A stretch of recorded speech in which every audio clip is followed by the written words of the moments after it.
साथियों, ये ऐतिहासिक धरती जिसमें देश की आजादी का बीज बोया और आदरणीय महात्मा गांधी जी ने पूरी दुनिया को वो सीख दी जिसमें सत्य अहिंसा की भावना पूरे दुनिया ने आत्मसात की। आजादी का जब बिगुल बज रहा था तो यही धरती थी जिसने देश को ये संदेश दिया कि एकजुटता से देश को आजाद कराना है। साथियों, वैसा ही समय देश के सामने आज है कि इसी धरती से वो आवाज जाए जिसमें संविधान की रक्षा की बात हो, इस देश के भाईचारे को कायम करने की बात हो, प्रेम प्यार मोहब्बत भाईचारा अपनत्व इंसानियत, जो भगवान राम ने करोड़ों साल पहले कहा कि इस देश की नींव सिर्फ मानवता की रक्षा और इंसानियत की सभ्यता और परंपरा की है, उसको फिर से आत्मसात करने का बिगुल भी इसी धरती से हम सबको मिलकर ले जाना है।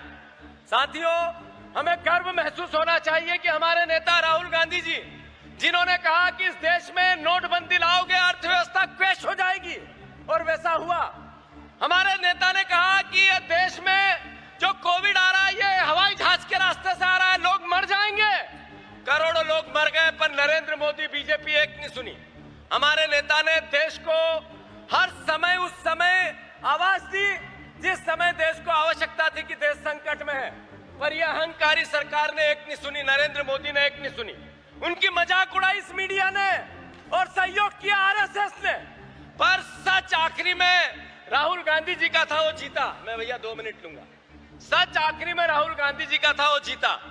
मैं अनुरोध करना चाहता हूं, कांग्रेस पार्टी की विरासत ने भोजन का अधिकार दिया, मनरेगा दिया, शिक्षा का अधिकार दिया, सूचना का अधिकार दिया, हमने जंगल का कानून दिया, भूमि अधिग्रहण अधिनियम दिया। बीजेपी ने गब्बर सिंह टेस्ट दिया, बीजेपी ने सीए दिया, 3 काले कानून दिए, बीजेपी ने अग्निपथ योजना दी, वह कानून दिया, बीजेपी ने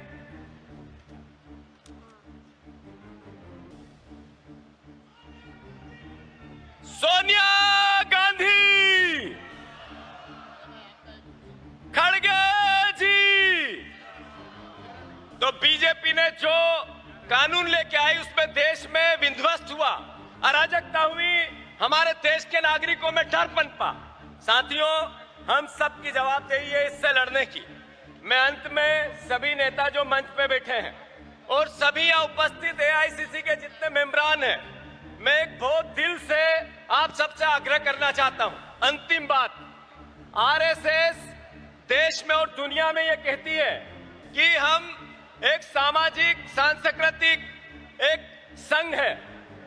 वो देश के मुद्दों पर देश को दशहरे पे संबोधित करती है, देश में आने वाली चुनौतियों से देश के लोगों से बात करती है, जागरण का संदेश देती है, पर नोटबंदी होती है तो आरएसएस मौन रहती है। अगर आप गूगल सर्च करो तो गूगल में सबसे बड़े बलात्कारी कौन, तो बीजेपी के 10 नेताओं के नाम नहीं आए, तो आप सर्च करके देख लो। गूगल सर्च करो तो सबसे बड़े भ्रष्टाचारी नेता कौन, तो बीजेपी के नेताओं के नाम नहीं आए, तो अभी सर्च करके देख लो। आप गूगल सर्च करो कि कौन सी 3 सबसे भ्रष्ट सरकारें हैं, तो बीजेपी के नेताओं के नाम नहीं आए। बीजेपी की सरकारों के तो आप सर्च करो, पर आरएसएस मौन रहती है।